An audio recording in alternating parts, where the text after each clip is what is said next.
Tej afateve të përcaktuara me ligj, IGD gjatë monitorimit ka gjetur raste të korrupsionit të cilat janë aktive në gjykatë, përkundërsa këtë akuzë është ngritur në vitin 2017, pra rreth 8 vite më parë. Në anën tjetër evidentuan edhe gjithsej 5 raste të cilat janë në proces të gjykimit. Akt akuzat për të cilat janë ngritur në vitin 2018, pra që i bie rreth 7 vite më parë. Në vitin 2022, Këshilli Gjyqësor i Kosovës ka hartuar një plan strategjik të veçantë që ndërlidhet me trajtimin e rasteve të korrupsionit. Edhe sipas këtij plani strategjik të vitit 2022, trajtimi i rasteve të tilla ka qenë prioritet absolut për gjyqtarët dhe kryetarët e gjykatave. Me qëllim të monitorimit të këtij plani strategjik, në vitin 2022 Këshilli Gjyqësor i Kosovës ka themeluar një komision të përbërë prej 5 gjyqtarëve të Gjykatës Supreme. Që nga viti 2022 e tutje shohim që gjykatat kanë shënuar progres të theksuar në drejtim të trajtimit të rasteve të tilla dhe unë jam shumë i lumtur për një gjë të tillë. Një aspekt i tillë veç është konfirmuar në raportin tuaj, nga cilat shihet që sistemi gjyqësor ka arritur efikasitet mbi 100%. Nëse e marrim vitin 2023, shihet që në vitin 2023 në Departamentin e Krimeve të Rënda, si sistem gjyqësor kemi pranuar 70 lanë të natyrës së korrupsionit, ndërsa i kemi zgjidhur 93. Në vitin 2024 kemi pranuar 43 lanë të natyrës së tillë, ndërsa kemi arritur me shqyrtu me zgjidh 61. Ndërsa në nënmujorin e parë të këtij viti kemi pranuar 84 lanë, ndërsa kemi arritur me zgjidh 102 lanë, e që marrë në tërësi efikasiteti rezulton të jetë 129%.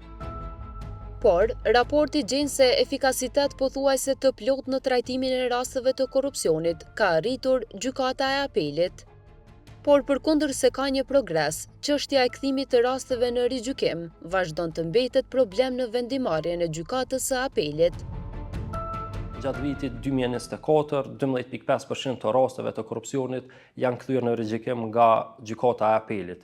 Kjo përqindje në 9 mujorin e parë të vitit 2025 është ngritur në 13.63%. Mund të them se në gjykatën e apelit lëndë të korrupsionit maksimumi është brenda 3 muajve trajtohen.